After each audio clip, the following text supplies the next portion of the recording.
හාවා සහ සිංහයා එකවරක හරි සැරසින්නේ හිටියා. එයා වනේ හිටපු හැම සතෙක්වම බය කරා. එම වනේම හරිම කඩිසර හාවෙක් හිටියා. මේ හාවා හරිම බුද්ධිමත්.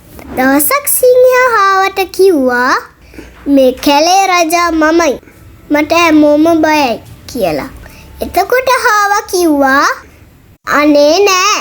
ඔයාට වඩා ලොකු සිංහෙක් මේ කැලේ ඉන්නවා. සිංහයාට හරිම තරහක් ගියා. යමු මට පෙන්නන්න ඔය සිංහයා කොහෙද ඉන්නේ කියලා. හාව සිංහයාව ලිඳක් ගාවට එක් කරගෙන ගියා. මෙන්න මේ ලිඳ ඇතුලේ තමයි ඒ සිංහයා ඉන්නේ. හාවා කිව්වා.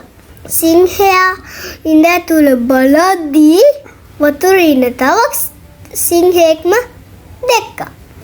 ඇත්තටම ඒ සිංහයාගෙනම හිමනැල්ල. සිංහයාට ගොඩාක් තරහා ගිහින් කොරවල ලිඳ ඇතුළට පැන්නා.